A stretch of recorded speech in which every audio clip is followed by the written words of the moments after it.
Hello everyone! Nandito po kami sa clay pot. Gagawa po kami ng clay in our own original. Dito kasama ko yung aking pinsan, si Dayan. So what do you say about this place? Nag-enjoy ka ba? Ano pa to? Ayan na. Ayan na, nandito na kami ngayon sa clay. One of their tourist spot here and vegan.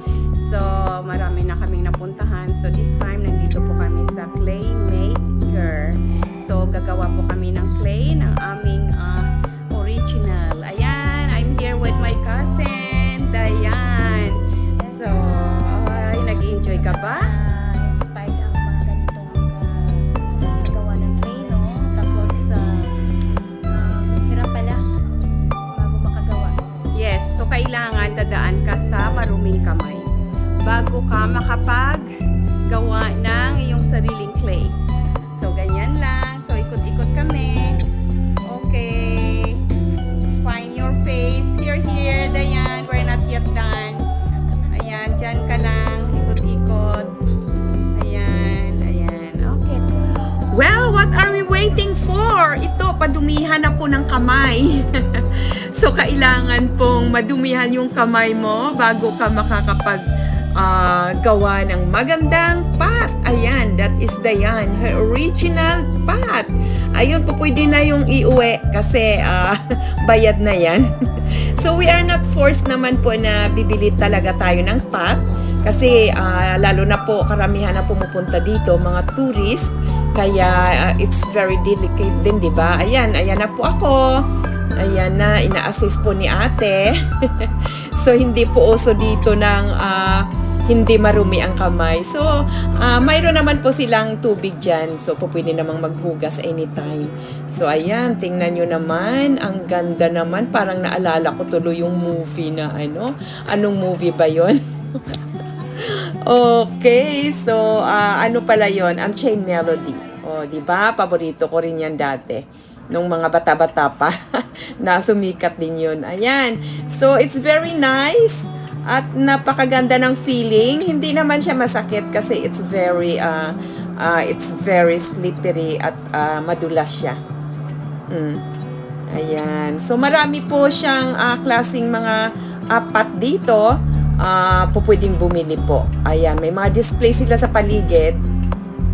So, if you want to buy, you can buy and bring wherever you are. Pang souvenir po. O, diba?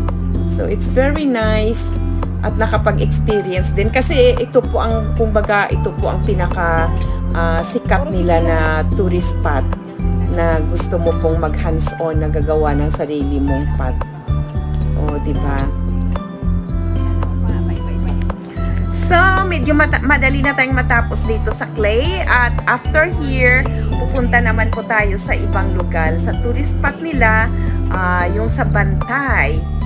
Ayan, dito na po tayo. I love Bantay. Dito po, usually dinadala yung mga tourist. Para po mag-picture taking dyan sa parang ano nila, Tori. O yan. So, picture taking and video muna tayo. Kasi nakapila po ito. Kaya, ayun, nagmamadali yung kumukuha ng picture kasi mayroon na namang next group. So, after here, umiikot-ikot po kami dito sa mga ano nila, mga famous houses. So, halos wala naman pong may nakatira dyan. Siguro mga stock room lang. And then, ito po yung pinaka transportation nila, yung horse riding. So, ayan, paikot-ikot po dito. Pumunta po kami sa pinaka-famous na yung bahay po dito ng ano, yung pinaka-famous na mga tao dito sa lugar na to. So, nakahilira lang po yung mga ano dyan, yung mga horses na kung sino po ang gustong mag-rental. Ayan, so anytime. Hindi naman po ganong kamahalan yung ano nila, yung bayad po. So, ayan po yung mga churches dyan, yung mga famous na church nila, nandyan pa rin. Ayan o, pag gusto mo i-focus, ganyan. At yan po ang pinaka-ano niya, pinaka-view na lahat po gusto rin magpakuha ng picture dyan. Well, we're about to an end. Thanks for watching. See you in the next one. God bless.